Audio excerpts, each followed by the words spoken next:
Okay, let's get into the mailbag. And remember, you can always send us mailbag questions. You can send us mailbag questions to the following address, the Joel Klatt Show mailbag at gmail.com. We always dip in there and look for questions, and it can be questions about anything. It can be questions about life. It can be questions about parenting. It can be questions about my past as a minor league baseball player or just college football, which we love as well. And that's where this question comes from. And this question immediately grabbed my attention. And I thought to myself, no, don't just answer this at the end of a normal episode. This is an episode in and of itself. And you're going to find out why real quick. Donnie S. writes into the show. He says, hey, Joel, question. What 4 teams of the past 20 years would you like to see in a 4-team playoff? Bonus question, he says, I have included a picture of a bison I drew last year. What do you think? I always enjoyed that picture you had in your old studio. It was epic. Well, first, Donnie, now I've got to see the picture of your bison.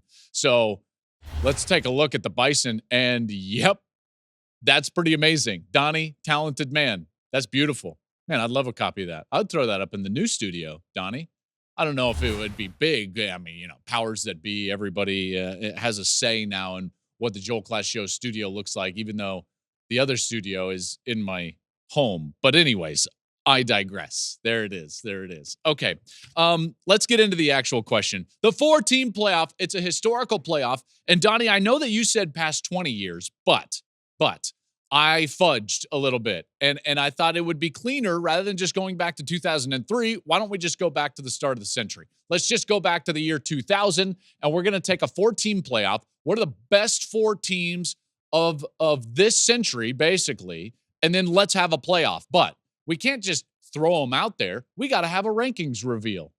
We got to figure out how we derive who are the best 4 teams to play this, faux playoff as the best 4 teams since 2000. So here we go.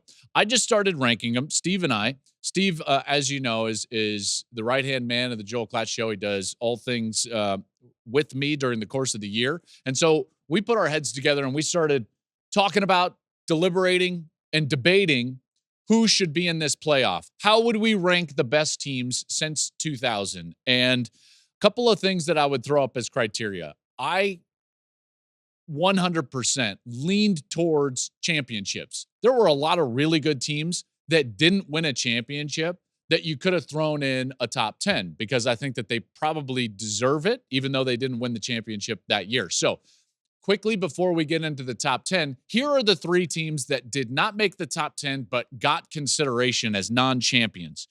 2019, Ohio State lost in that semifinal to Clemson.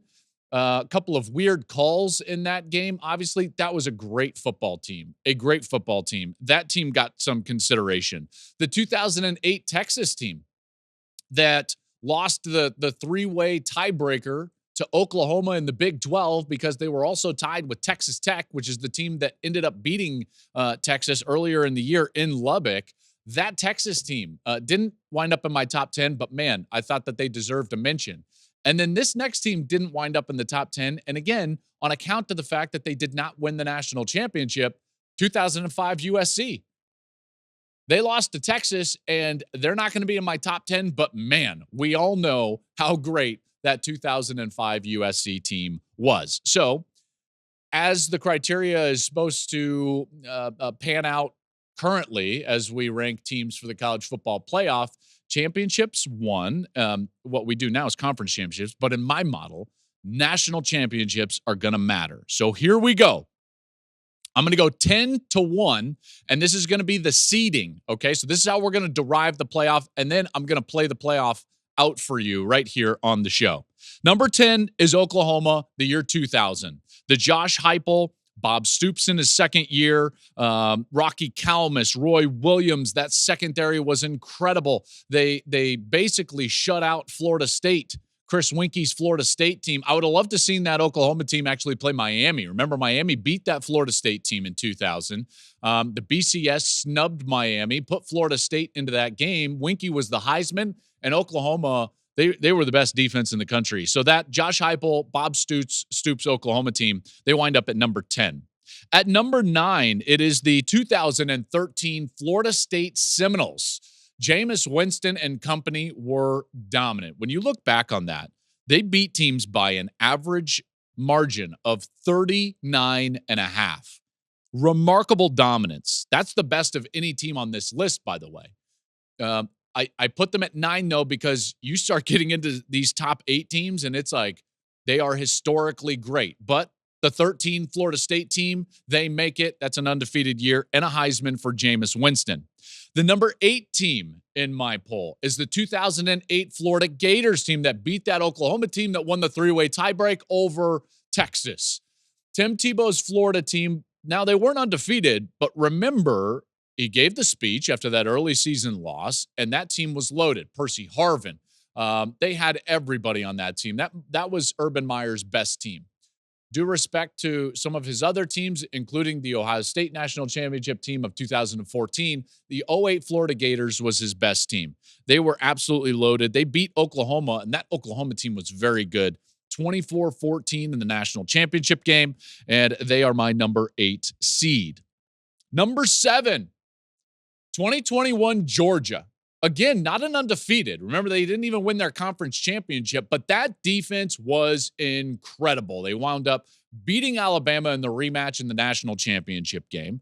And when you look at the number of players that they sent to the NFL just on the defensive side alone, you can make an argument that that was one of the great defenses in the history of college football. 7 first-round draft picks on that defense. 5 in 2022, then 2 more in 2023.